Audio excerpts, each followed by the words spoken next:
Hey guys, before I start the mission, can we take a second to notice I have a S+ staff? Pretty cool, higher than Snake's attack stat. Now you might notice his highest stat is Intel, and I think his medicine, I think's third with his attack being second. He's a pretty well-rounded character in terms of stats, but there are some that have higher stats than him, and that's okay. It'll all make sense in due time why you can't increase his stats, but until then, let us go. I have her sinful butterfly. Ah! Oh well. If I need to shoot, I shall. You might notice, hey Archaea, you have a rocket launcher. Why do you have a rocket launcher if all we're going to do is go pick up some film canisters? We'll find out. There's totally no Shagaho tank here.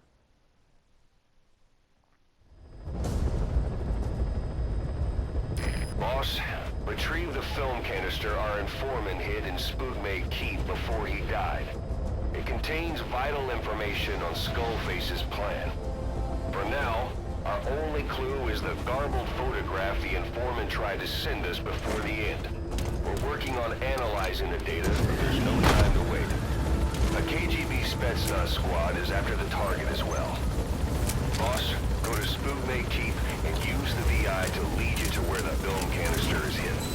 It is paramount you retrieve the target before the enemy does.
What in the world? Quit kidding around.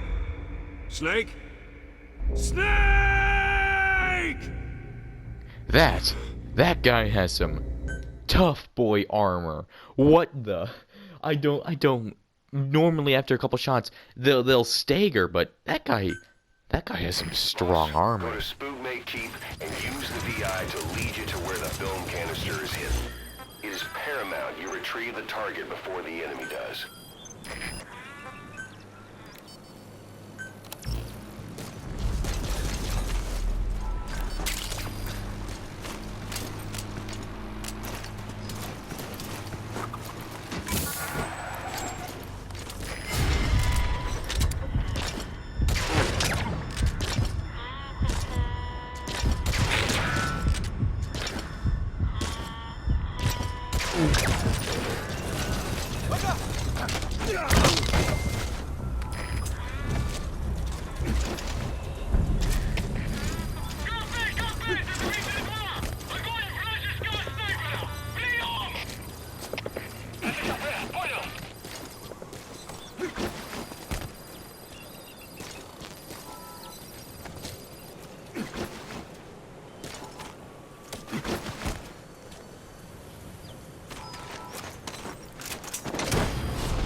Subject on board. Leave the rest to us.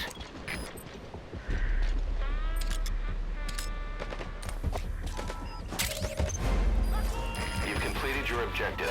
Now get out of the hot zone.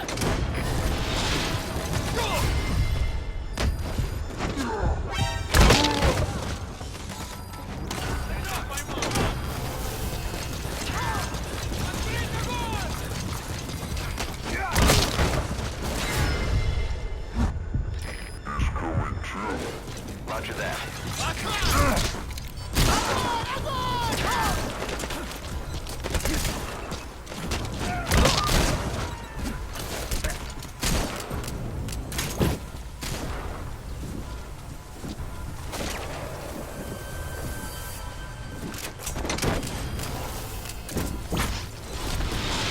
Now then, there are several different areas the film canister can be. In fact, I think one of them is right there. Extract him.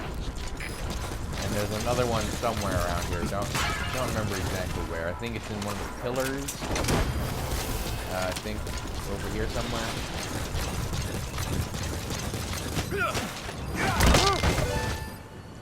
Subject on board. Leave the rest to us.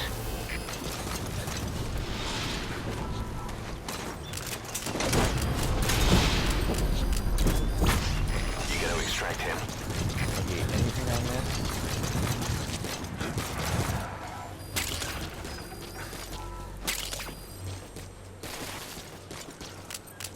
Do not believe so.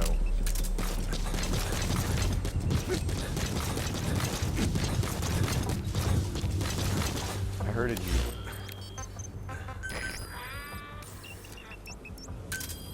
Roger.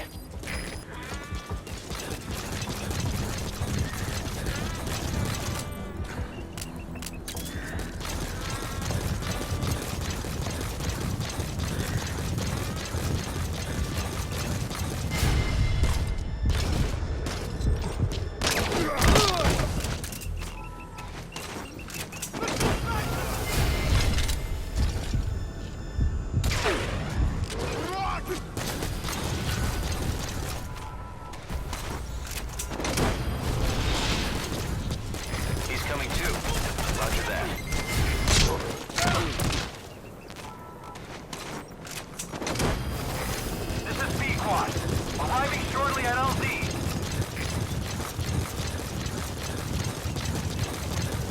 You gotta extract him. This is Pequot. Have arrived at LZ. Will stand by.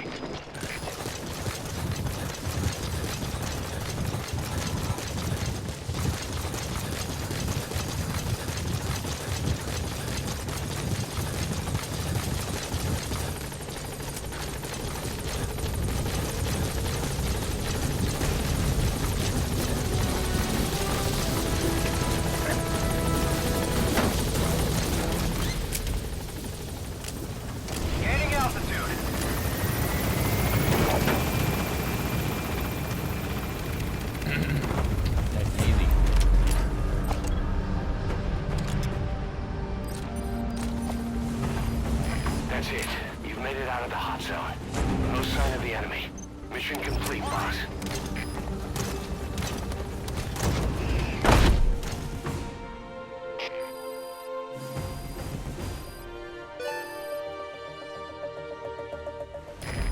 complete. Great work. Now then, you want to know why I got it beat? That's because I had all that fighting. I can easily go in there and sneak it. But I just wanted to show you, you can go a little crazy. And I've seen people would just blow up the guys, which is why I brought a rocket launcher in case I wanted to be like, time to perish. But I did not. So, yeah.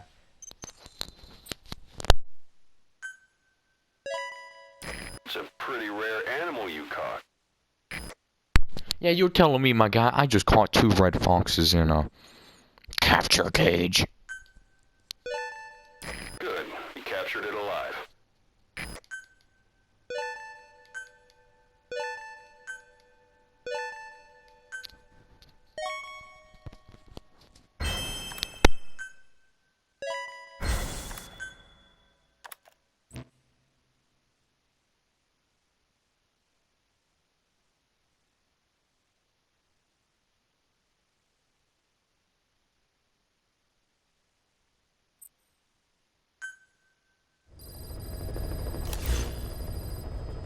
Boss, I have a quick report for you here. We've discovered a radiation leak in the laboratory on the quarantine platform. It's coming from testing equipment we installed the other day. Members of the medical team have been conducting research there, but we'll evacuate them all from the research block to the containment block next to it. Emmerich. There's no need to worry. No radioactive material is leaked, so the contamination won't spread. We just need to seal off the testing equipment. I've dispatched the security team to get the researchers out. I'll keep you updated.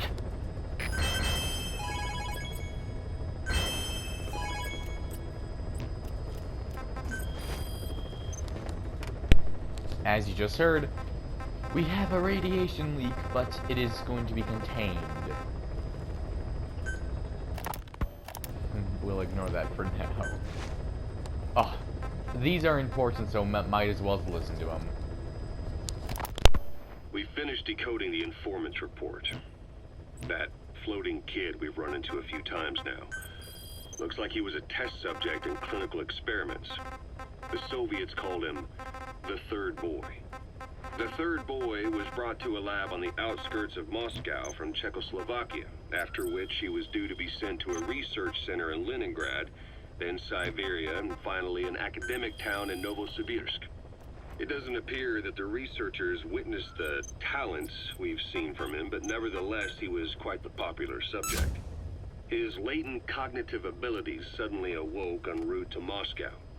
According to the report, the Third Boy was easily influenced by other individuals' biofields. Evil thoughts, in particular. They affected his mind like a virus. Extreme anger or resentment, motives for revenge, in other words.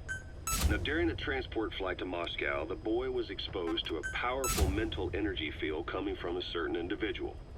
Ever since, being conscious of his powers, he's become a sort of energy generator. What's unique about him is the way his acute telepathic abilities get taken over by another person's will. The boy began to physically parasitize individuals experiencing extreme anger and codify the host's desires. This includes amplifying the host's natural strengths. Or, in accordance with the host's desires, he can also implant program code in another individual, making them a puppet, essentially. Human neural synapses transmit weak electrical currents between neurons. These electrical currents, though at a level difficult to observe, warp the magnetic field outside the body. The Third Boy is able to pick up these weak fluctuations. Contrary to psychotronics, which involves controlling the human mind, his abilities as a receptor are too high. The emotions he picks up from another individual are amplified and unleashed into his body as they recur in his brain. They turn into microwaves, which then affect the physical world, triggering paranormal phenomena like the spontaneous combustion of organic matter or psychokinesis, moving an object without touching it. There's one other thing. While he's parasitizing a host, the boy's ego gets shut away, allowing the will of the host to take control of his powers, like some annoying static drowning out your own voice. That means he isn't responsible for what's been happening. Somebody's extreme anger has manifested through the third boy's powers in ways none of us could have predicted. Which would mean this was going on somewhere around us. Looking back on it, a lot of things make sense now. The man on fire, Sahelanthropus, they both came to life thanks to the third boy's powers. Everything has been happening through him as a catalyst. We first saw him in the hospital on Cyprus.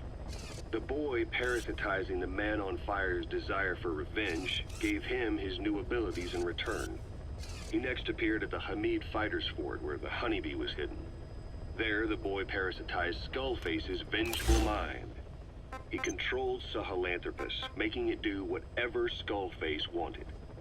Same goes for when we extracted Emmerich onto the chopper. When he appeared at the Devil's House in Central Africa, Skullface's will controlled the man on fire via the third boy's powers. Everything is clear up to this point. But even the informant couldn't pinpoint who the host was in the cave within Serac power plant. Sahelanthropus suddenly became active, then crushed not only the man on fire, but Skullface as well. Surely neither of them could have been the host. Who else was at that location and bore anger more extreme than either of them? Whose will was controlling Sahelanthropus? According to the report, emotions transmitted in children's brains affect the surrounding magnetic field more strongly. Cerebral nerves are covered with insulation called myelin sheaths to increase impulse speed. The reason for this leakage has to do with the fact that children's myelin sheaths are still developing. So, how many children do you remember being there? Children with a burning desire for revenge and bearing a grudge against you. I can think of only one. Eli. We don't know what kind of life he's had, but the resentment he's shown toward adults is nothing short of extraordinary. The third boy resonated with Eli's mind. And that means Eli bore the strongest animosity of all individuals within the boy's reception range, estimated to be a 3-mile radius, beating out even Volgan and Skullface. The third boy has probably remained hooked on Eli's anger since. You remember at the Devil's House, the third boy showed an interest in Shabani? That must have been his ego making a rare appearance. He may possess abilities far beyond anyone else in the world, but he's still a kid. Maybe them both being kids was enough to bring them together. And if so, maybe with Eli, he isn't feeding off him, but acting in symbiosis with him. So what kick-started the third boy's powers? If we look at the location and time that his plane went down, we can make a pretty good guess. When the plane experienced the first anomaly, it gave an accurate report of its position to a control tower, due north of the Black Sea, 125 miles east of Kiev. Dead south on the Black Sea is Cyprus's green line. So the plane's position was directly north of the hospital where you'd been asleep for 9 years. And this anomaly was reported at exactly the same time that you woke up. The plane was enveloped in flame from the inside out. The fuselage burnt to ashes. There were no survivors, at least not publicly admitted. Your thoughts formed a synchronicity with the boy's psyche and were amplified inside his brain. That would have been more than enough to trigger his abilities. Your rage was like a big bang in his head, blowing the lid off his powers. The boy was then secretly moved to the lab outside of Moscow where Volgan was comatose. There, Volgan's thoughts resonated with the boy and he was awakened. Volgan became the man on fire, hell-bent on getting revenge on you. His instincts led him straight to you. Skullface knew Volgan from Operation Snake Eater, or perhaps from even before. Monitoring this pair of extraordinaries, he discovered the hospital and sent his assassin and XOF. Skullface was probably watching the situation from close by. Then, realizing how useful these two test subjects could be, he approached them.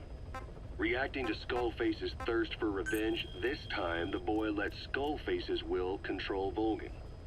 Volgan, at times driven by personal revenge, at times through Skullface's will, kept on moving, though his body was little more than dead meat. Perhaps there were moments where even your thoughts affected him as well. But without the boy's power, it was like the plug had been pulled from the socket.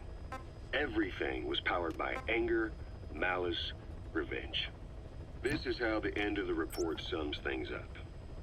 Both the third boy and the man on fire were originally test subjects of paranormal research for military applications.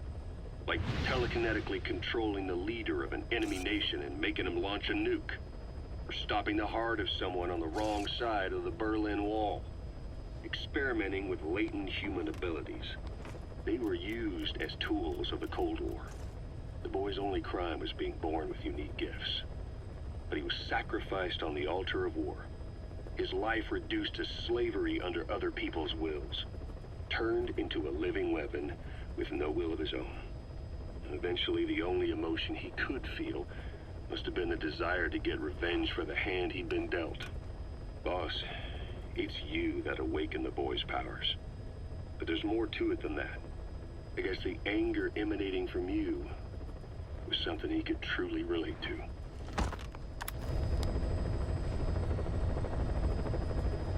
As you just heard, big boy bombshell of information. A absolute boatload of info. It is a lot. Ooh, where was it? This here. Super importante. It gives tons of information. But because it's not a requirement to listen to, you wouldn't know. Because finding places or making you sit through all of these would probably make some people angry. I mean, just look at this. I'll go from the top and just...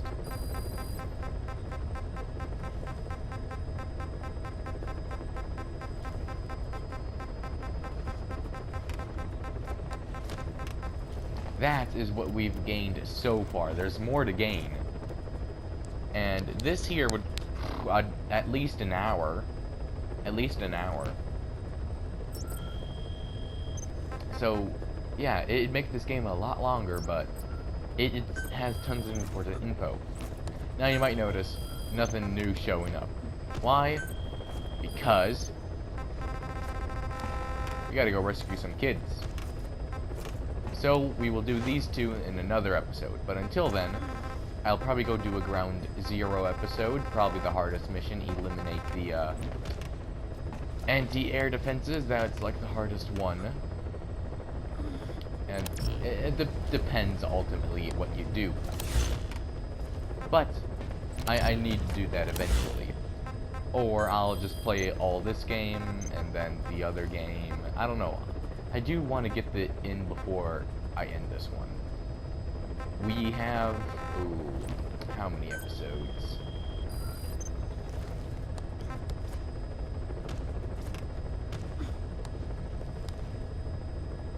We have at least 14 of the Phantom Pain left. At bare minimum 14.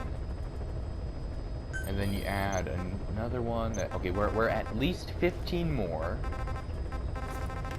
Anything else I would want? Actually, 6... Okay, we might be in 20s.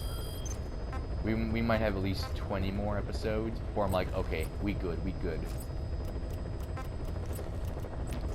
Yeah, because there's a lot of stuff in this game I haven't gotten, which is, like, we should probably cover it, so, yeah. Until then, this is a pretty short one, I'll tell you that.